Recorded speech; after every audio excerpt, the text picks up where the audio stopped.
नमस्कार दोस्तों, एक बार फिर स्वागत है आप सभी का आपके अपने यूट्यूब चैनल लीगल अपडेट में। मैं आपका दोस्त एडवोकेट अभिषेक गौड़। आज हम बात करेंगे बैंक नीलामी संपत्ति के बारे में। यह एक ऐसा अवसर है जिसमें आप बैंक द्वारा जब्त की गई नीलामी संपत्ति को खरीद सकते हैं। इस वीडियो में हम जानेंगे कि एक नीलामी नोटिस कैसे जारी किया जाता है, उसमें क्या क्या विवरण होता है और बैंक संपत्ति खरीदने से पहले आपको किन किन बातों का ध्यान रखना चाहिए। दोस्तों, नीलामी नोटिस वह आधिकारिक दस्तावेज होता है जो बैंक द्वारा जब्त की गई संपत्ति की नीलामी के बारे में जानकारी प्रदान करता है। आपने आमतौर पर देखा होगा कि अखबारों में या बैंक की वेबसाइटों में यह नीलामी नोटिस पब्लिश होता है। दोस्तों, यह एक ऑक्शन का फॉर्मेट है जो बैंक ऑफ बड़ौदा का एक ऑक्शन है। इसमें सबसे पहले बैंक का लोगो आ जाता है ऊपर, ब्रांच का name, phone number, email ID.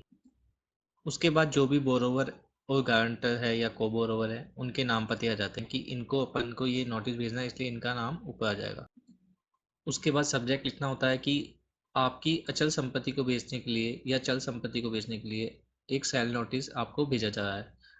दोस्तों, यहाँ ध्यान रखने वाली बात यह है कि जो भी अचल संपत्ति का सेल नोटिस होता है वो सरफेसी एक्ट की रूल 8(6) में भेजा जाता है, और जो अचल संपत्ति के लिए है वो 6(2) में भेजा जाता है। जैसा कि यहाँ लिखा हुआ है कि 30 days notice of the sale in immovable secured asset, यानी कि इसमें सबसे पहला नोटिस है, यानी कि एक बार फर्स्ट टाइम ही ये ऑक्शन नोटिस सेंड किया जा रहा है बोरोवर और को बोरोवर को, इसलिए 30 डेज है। मतलब बोरोवर या कोरोवर या को बोरोवर या गारंटर जो भी है उसको सबसे पहले 30 दिन का समय दिया जाता है कि 30 दिन पहले उसको ये नोटिस प्राप्त हो जाना चाहिए, और उसमें 30 दिन का उसको टाइम दिया जाना चाहिए कि आपका 30 दिन बाद ये प्रॉपर्टी का ऑक्शन है। उसके बाद अगर ये फर्स्ट ऑक्शन जो है ये फेल हो जाता है तो इसके बाद जो भी जितने भी ऑक्शन निकलेंगे वो 15 डेज निकलेंगे। मतलब उसमें बोरोवर या गारंटर को ओनली 15 डेज का ही टाइम दिया जाएगा। उसके बाद नीचे देखेंगे यहाँ लिखा हुआ आपने कि हमने 16/2/2022 को इस प्रॉपर्टी का सिंबॉलिक पोजीशन लिया, यानी कि मैंने आपको सिंबॉलिक पोजीशन की एक वीडियो बना के डाल रखी है यूट्यूब चैनल पर कि वो क्या होता है, सिंबॉलिक पोजीशन कब लिया जाता है, कैसे क्या होता है। तो वो 16/2/2022 को लिया था। उसमें अपन ने 7 दिन का टाइम दिया उनको, मतलब 7 दिन के अंदर अंदर पेपर पब्लिकेशन करना होता है। तो ये पेपर के नाम लिखे हैं, इंडियन एक्सप्रेस एंड जलते द्वीप में 7 दिन के अंदर अंदर पब्लिकेशन कराया है। उसके बाद नीचे देखेंगे तो यहाँ लिखेंगे अपन the notice of the 30 days given to you. मतलब मैंने कहा ना आपको फर्स्ट ऑप्शन से 30 डेज का नोटिस दिया है, उसमें डेट रखी अपने 19/4/24। ये जो इसमें सिंबॉलिक पोजीशन और ऑक्शन हेल्ड होने में टाइम हो सकता है। ऐसा नहीं कि ये 22 में हुआ ये ऑक्शन 24 में निकल रहा है, ऐसा कुछ नहीं है। बीच में किसी कारणवश रुक भी सकता है, कोई डीएम ऑर्डर के चक्कर में रोक दिया हो या आगे हो। जरूरी नहीं है कि ये 2022 में निकला, आगे पीछे कभी ना कभी भी निकल सकते हैं ये। जैसा बैंक का आदेश होता है उस हिसाब से एक्शन होता है। तो ये ऑक्शन की डेट आ जाती है यहाँ कि नीचे प्रॉपर्टी का एक एड्रेस देते हैं कि हाँ ये जो प्रॉपर्टी जो सिचुएटेड है वो इस एड्रेस पे है, इतने अमेजिंग की है, इसके नाम की है। मतलब टाइटल जो है, टाइटल होल्डर वो ये है। इसमें चारों दिशाओं को लिखना होता है कि कौन साइड में कौन सी है, ईस्ट में कौन सी है, वेस्ट में कौन सी है, नॉर्थ में कौन सी है, साउथ में कौन सी है। तो दोस्तों, हमको बैंक ऑफ बड़ौदा हो या कोई भी ऑप्शन हो, अधिकतर 4 फाइलें भेजे जाते हैं। 4 फॉर्मेट होते हैं, जिसमें पहला होता है सेल नोटिस जो 30 डेज का होता है। उसके बाद होता है पब्लिकेशन जो हिंदी या एक इंग्लिश में भेजा जाता है, और एक टर्म्स कंडीशन का उसको ऑप्शन नोटिस भेजा जाता है। तो ये सबसे पहले आपको मैंने सेल नोटिस दिखाया है जो 30 डेज का है। अब मैं आपको दिखाना चाह रहा हूँ कि हिंदी और इंग्लिश पब्लिकेशन क्या होता है, उसमें क्या क्या लिखा होता है, क्या क्या विवरण होता है। दोस्तों, सेल नोटिस के साथ ये पब्लिकेशन जो इनमूवेबल प्रॉपर्टी का एक सेल नोटिस है उसका ही भाग है। ये भी लिखना आता है, इसमें पूरा विवरण लिखना होता है कि कैसा क्या है क्या नहीं। अभी आप देखेंगे ये लोगो आ ही गया। इसमें अपन ने लिख दिया कि आपकी जो इनमूवेबल प्रॉपर्टी है उसका हम इस रूल में ऑक्शन कर रहे हैं, और जो भी संपत्ति है जैसी है, जहाँ है, जैसी स्थिति है उसी आधार पे कर रहे हैं। कोई ऐसे नहीं कि बाद में डीड में क्या है उसमें क्या है, जो जैसी प्रॉपर्टी उसका ऑक्शन होगा। ईएमडी इंक्रीज अमाउंट क्या होगी, रिजर्व प्राइस क्या होगी, ये सब ऊपर लिखा हुआ है। उसके बाद borrower और गारंटर इनका एड्रेस वापस आ जाता है। टोटल ड्यूज मतलब जो डिमांड नोटिस है, मतलब उसको 13/2 का जो नोटिस भेजा था उसमें क्या डेट थी, और क्या उसका अमाउंट था ड्यूज, और क्या कब तक का इंटरेस्ट जुड़ा हुआ था। उसके बाद प्रेजेंट की आउटस्टैंडिंग लिख देते हैं कि प्रेजेंट में क्या हुआ, क्या उस पर कितना ब्याज जुड़ गया, वो लिखकर उसका इंटरेस्ट लिखकर कि कब तक का है, आगे बढ़ जाते हैं। उसके बाद ये देखना होता है दोस्तों कि स्टेटस ऑफ पोजीशन, पोजीशन कौन सा है प्रॉपर्टी का, सिंबॉलिक है या एक्चुअल है। अधिकतर बैंक सिंबॉलिक पोजीशन पर भी ऑप्शन कर देती है, तो ध्यान रखने की बात है। जो बिडर के मन में कोई भी प्रॉपर्टी को खरीदने से पहले सवाल आते हैं वो यही आते हैं कि प्रॉपर्टी कैसी है क्या नहीं है। तो सबसे पहले ये देखना जरूरी है कि प्रॉपर्टी का पोजीशन कौन सा है। अगर बैंक के पास एक्चुअल पोजीशन है तो प्रॉपर्टी के 90% 99% चांस ये होते हैं कि प्रॉपर्टी सही है, कि क्योंकि वो बैंक के पोजीशन में आ चुकी है।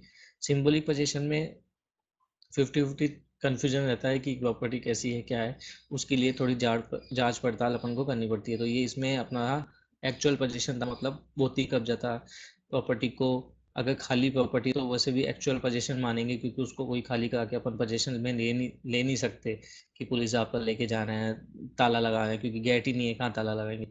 तो इसलिए ये अधिकतर एक्चुअल पोजीशन प्रॉपर्टी जो बंद अवस्था में होती है, या घर होता है, मकान होता है, फैक्ट्री होता है, उसमें लेने जरूरी होते हैं। खाली भूमि का तो सिंबॉलिक पोजीशन पे भी को भी फिजिकल पोजीशन मांग के इस पे ऑप्शन निकाला जा सकता है। उसके बाद दोस्तों प्रॉपर्टी इंस्पेक्शन डेट आ जाती है, यानी कि क्या इंस्पेक्शन डेट रखी गई है कि जो भी अगर कोई फैक्ट्री है वो बिडर देखने चाहते हैं कि, तो एक डेट डिसाइड की जाती है कि इस तारीख को हम प्रॉपर्टी इतने बजे से इतने बजे तक दिखाएंगे। तो सब आके उस टाइम प्रॉपर्टी देख सकते हैं, प्रॉपर्टी मौके पर जाकर उसको जांच पड़ताल कर सकते हैं कैसी अवस्था में है, क्या क्या उसमें सामान है जो है। तो ये सब इसमें ऊपर आ जाता है। उसके बाद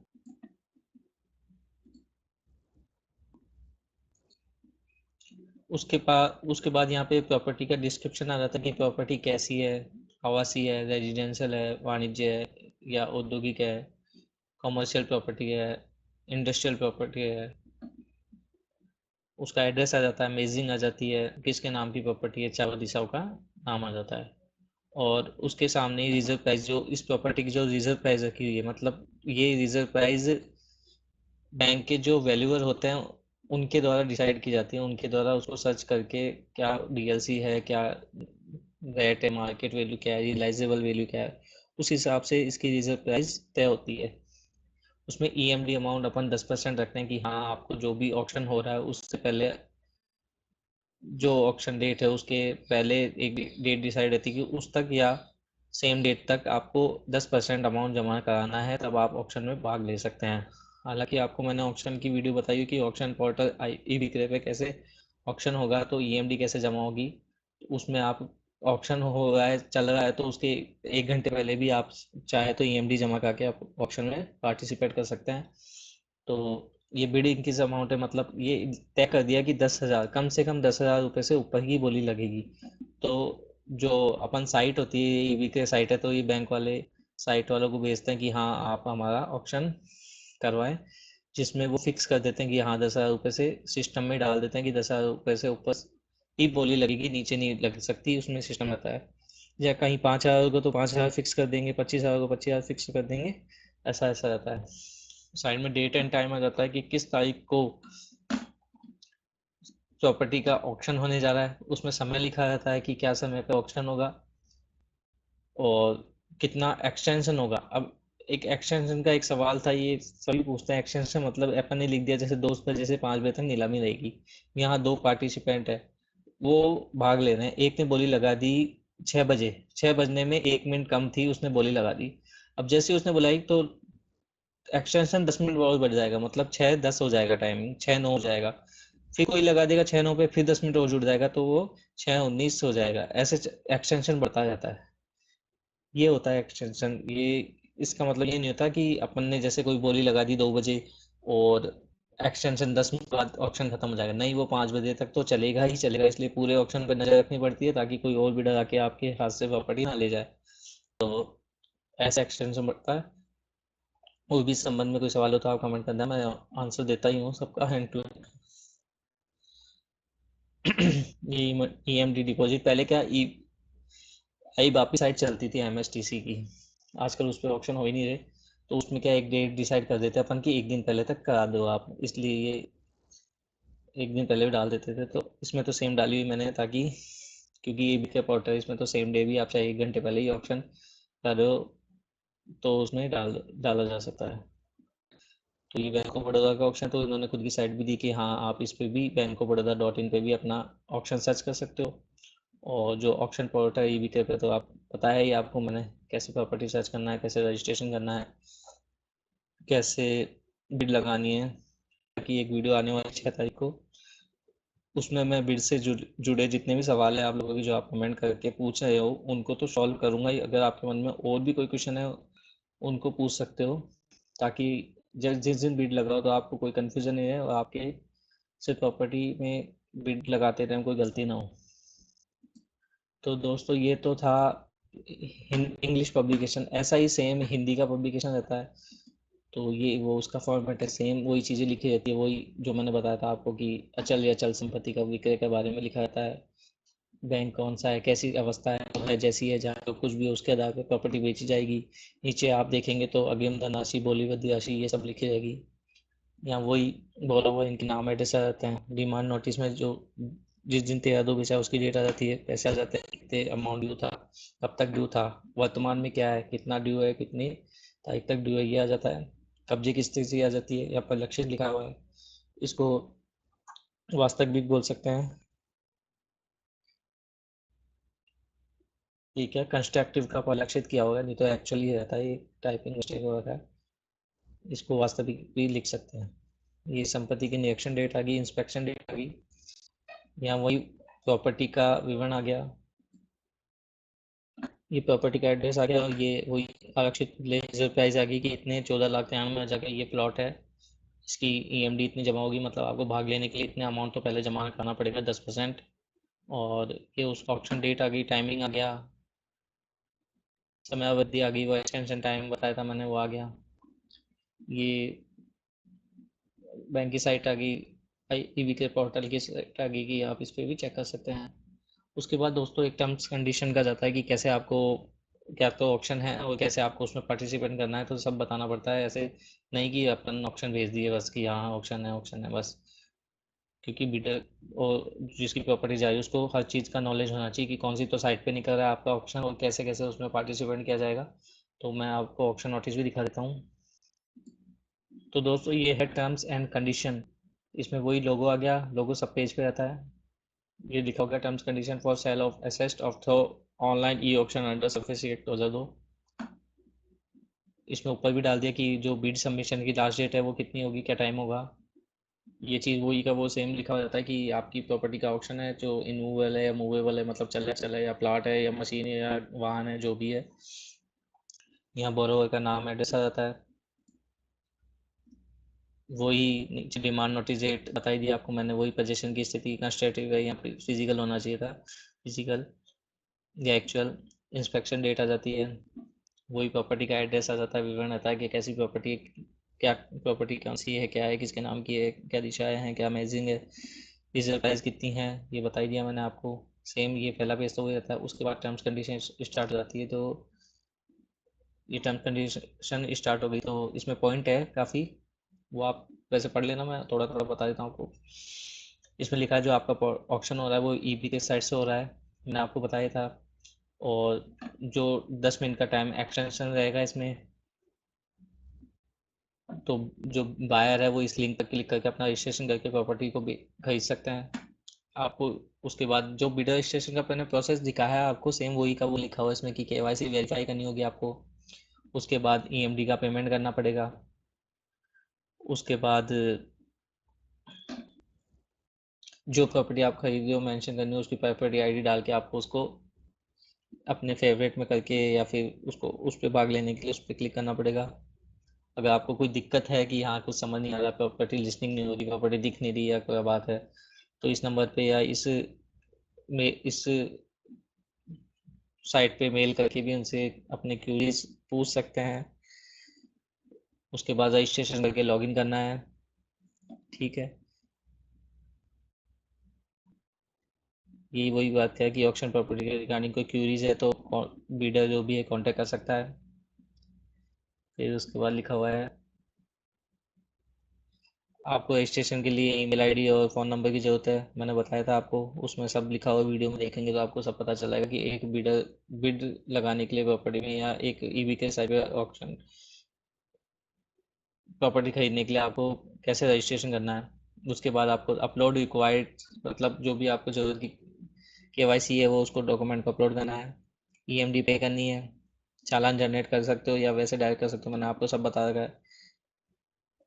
अगर आपको कोई नए यूजर्स है, कोई ये नए व्यूअर्स है जो वीडियो देख रहे हैं, तो जिनको मैं कह रहा हूँ कि आपको पहले बताया था, पहले बताया, उससे डरे नहीं। वो पिछली वीडियो है, मैं उसका लिंक डिस्क्रिप्शन में डाल दूंगा, तो आराम से देखें, मौज मस्ती ले, कोई टेंशन नहीं है। छोटा सा खेल है, कोई दिमाग वाली चीज़ नहीं है, एक बार जो कर लेता है उसको हमेशा सेट हो जाता है। मैं इतने पोर्टलों पे ऑप्शन कराता हूँ। हाँ दोस्तों, पोर्टल से याद आया कि अपन ई बिक्रे सुना है, ई बिक्रे पोर्टल सुना है। पोर्टल दो और हैं, और भी बहुत हो सकते हैं, पर मेरी नज़र में दो है। एक C1, जो अगर आपने जब भी देखोगे डीआरटी कोई भी ऑप्शन करता है किसी प्रॉपर्टी का, तो वो C1 इंडिया से ही ऑप्शन करता है, तो उस पर भी प्रॉपर्टियाँ होती है। और एक आता है ऑक्शन टाइगर, उस पर भी प्रॉपर्टी होती है, तो आप उनको भी चेक कर ले। मैं आप किसी भी C1 पे रजिस्ट्रेशन करूँगा या बिड लगाऊंगा या ऑक्शन टाइगर, तो उसकी भी आपको एक वीडियो बना के बता दूंगा कि कैसे क्या करना है। उसका प्रोसेस थोड़ा अलग रहता है। इसमें क्या है, रजिस्ट्रेशन करने से पहले अपन को, जैसे इसमें क्या होता है, बिना डायरेक्ट बैंक को कांटेक्ट किए अपन किसी भी प्रॉपर्टी में बिड लगा सकते हैं, तो उसमें अपन को बैंक को सूचित करना पड़ता है, प्लस एक फॉर्म होता है उसको भर के देना पड़ता है कि हाँ हम आपकी बैंक का जो भी ऑप्शन निकला उसमें पार्टिसिपेट लेना चाहते हैं, इसलिए आप ये 10% या ईएमडी जो भी राशि आप इसमें जमा कर लीजिए। तो वो सब मैं बता दूंगा। ये सब हो गया, ये अपन सक्सेसफुल हो गया अपना रजिस्ट्रेशन। ये सब कंडीशन ही कंडीशन लिखी है कैसे कैसे से वो अपन को रजिस्ट्रेशन करना है। उसके बाद ये थोड़ा क्या है नीचे ज़्यादा, थोड़ा ज़्यादा ही तेज़ है, इसको मेरे से भी ज़्यादा जल्दी लगी आज। तो ये bid price submit shall be equivalent, मतलब जो आपको बिड की जो प्राइस सबमिट करनी है वो बराबर बराबर चलती रहेगी। 10-10 हज़ार जैसे 5 हज़ार जो भी बढ़ानी है उस हिसाब से, ठीक है। मिनिमम इनकी अमाउंट जो भी होगी वो फिक्स रहेगी। बाकी मैं कुछ बता नहीं रहा हूँ इसमें, तो आप पढ़ सकते हो आराम से कंडीशन को। बाकी किसी को चाहिए हो तो मैं उसको मेल भी कर दूंगा, अपनी मेल आईडी डाल देंगे तो ठीक है। हम्म, अब देखो दोस्तों, सब कुछ जब खरीद लेते हैं अपन प्रॉपर्टी, उसके बाद क्या करना होता है, उसके बाद इसमें लाभ साफ लिखा हुआ है कि आपको जैसे 10% तो अपन पहले जमा कर करते हैं, तुरंत खरीदने के बाद आपको 24 घंटे के अंदर 25% राशि जमा करानी होती है, माइनस वो 10%। जो 10% मतलब टोटल जो भी अमाउंट है 10 लाख है, उसका आप पहले 25% निकालना, उसमें जो आपने जमा कर दिया वो माइनस करना, जो बचेगी ना वो ही जमा करनी है। ऐसे नहीं टोटल अमाउंट को और 25% और जमा कर दो, वो 24 घंटे के अंदर जमा कराना होता है। नेक्स्ट वर्किंग डे में, अगर संडे आ गया तो सोमवार तक का आपके पास टाइम रहेगा। और उसके बाद आपको 15 दिन का या जो भी टाइम देता है बैंक, उसमें 75% अमाउंट ला सकते हैं। मतलब कोई लोग सोचते हैं ना कि क्या हम लोन कर ले सकते हैं, ये ले सकते हैं, तो आराम से आपके पास टाइम रहता है, आराम से लोन लोन लेके बैंक को पैसे देके अपनी प्रॉपर्टी ले सकते हैं।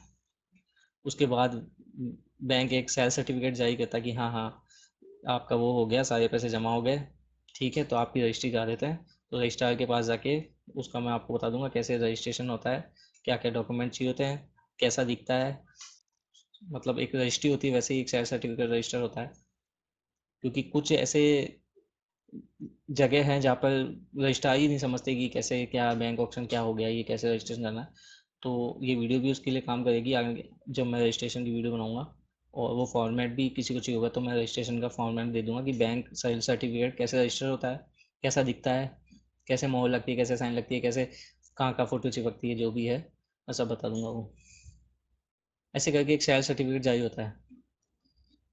मतलब अब ये ज़्यादा लंबी वीडियो हो जाएगी, इसलिए मैं बताऊँ कि ये तो था ऑप्शन का फॉर्मेट। अब मैं आपको बताऊंगा कि एक प्रॉपर्टी खरीदने से पहले आपको क्या क्या बातों का ध्यान रखना है। तो ये देख लो दोस्तों, एक सेकंड करो। सबसे पहले तो दोस्तों आपको ये देखना है कि प्रॉपर्टी कैसी है। मतलब जब भी कोई इंस्पेक्शन डेट है तो उसको जाना जाना जरूरी है। मतलब जाके जरूर आए प्रॉपर्टी को, जरूर देखें कि वास्तव में जो इसकी वैल्यू रखी गई है वो सही तो है ना, डीएलसी रेट के हिसाब से या मार्केट वैल्यू के हिसाब से प्रॉपर्टी की वैल्यू सही तो है ना। कई बार लोग बैंक वाले या जो भी एजेंसी होती है वो दिमाग में से भर देती कि हाँ ये वैल्यू है, सबसे कम दाम में है, तो अपन ले लेते हैं जल्दबाजी में। बाद में पता चलता है अपनी प्रॉपर्टी की वैल्यू तो कम थी। तो सबसे पहली चीज़ तो ये है कि ये देखना ज़रूरी है कि प्रॉपर्टी कैसी है, क्या उसमें मरम्मत की ज़रूरत है, कोई कलर पेंट नहीं है, या कुछ भी ऐसी टूटी फूटी अवस्था में है, बिल्कुल क्या है, दिख रही फ़ोटो में क्या है, अंदर क्या है।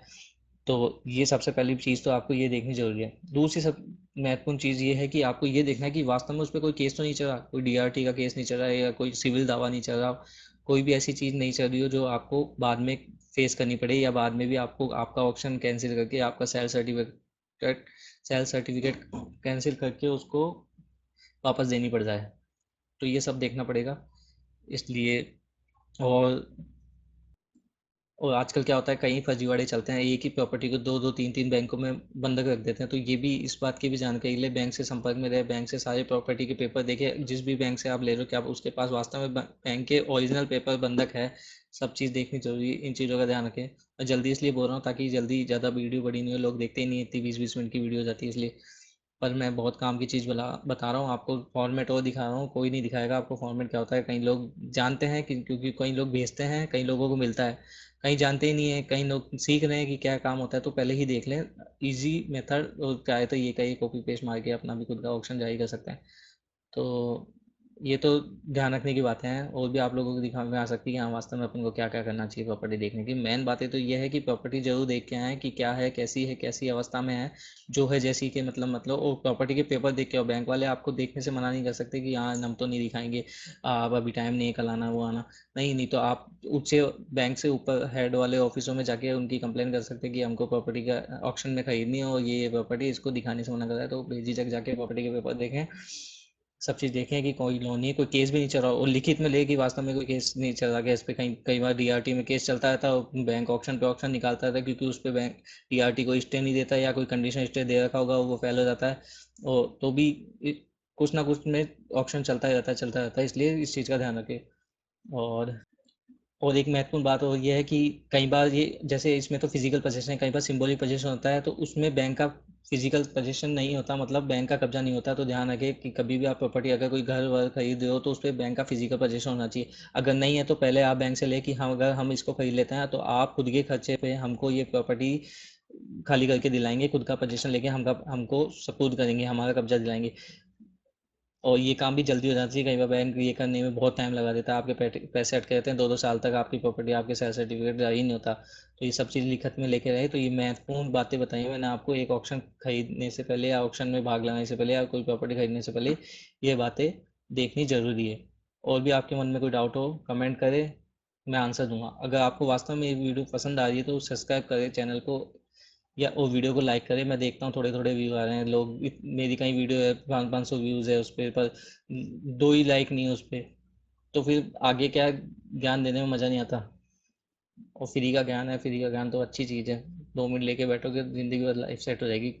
दो जगह भी बैठ के ज्ञान लगाओगे तो लोग सोचेंगे वाह यार बढ़िया आदमी है, 10 चीज़ का नॉलेज रखता है।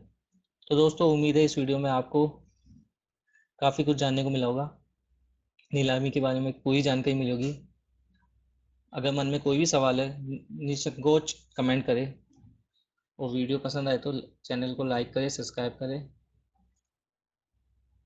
धन्यवाद दोस्तों, आज के लिए मिलते हैं नेक्स्ट वीडियो में।